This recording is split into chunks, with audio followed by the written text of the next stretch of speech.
Hello, welcome to another episode of Springtrap Gaming. Today, we are going to be reviewing Sonic Superstars for the modern generation consoles. Right, so Sonic Superstars is a quote-unquote classic Sonic game. Except this time, instead of being in the classic 16-bit style, it chooses to be in a 3D art style. Overall, I think the game is superb.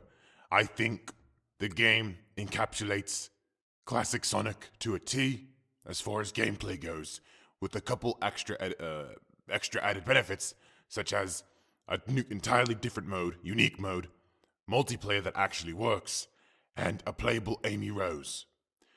One flaw I will say, and I feel bad for saying this, but it's the soundtrack. Now, obviously, music is subjective. Any music can be good, and any music can be bad.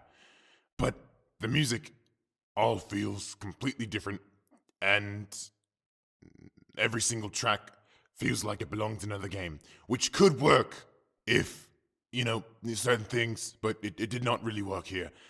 I felt that the music was inconsistently good and bad, and frankly, I thought there was very little to no memorable tracks. I hate to, for lack of better term, suck the dick of Sonic Mania, but every single soundtrack in that game, to the intro, to the damn Supersonic theme, was iconic, whereas in this one, I can hardly remember the boss music.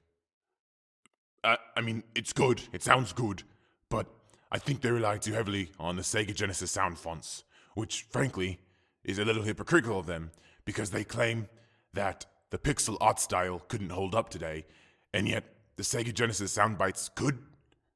Of course they could, the same way pixel art could work, but, you have to have one with the other. You can't have a 3D game that looks so polished and smooth, and then have an entirely, a soundtrack that looks like it came out of Toe Jam Earl, and expect me to believe that that's the same game. It sounds like ported music. But it sounds fine, I guess. Everything made by T-Lopes was obviously a banger, but, the discrepancy, the difference between that and then the ones that have the Sega Genesis sound font is a shocking difference. But overall, I would buy this game if you want to play a 2D classic Sonic experience, because the game is bloody huge. Thank you.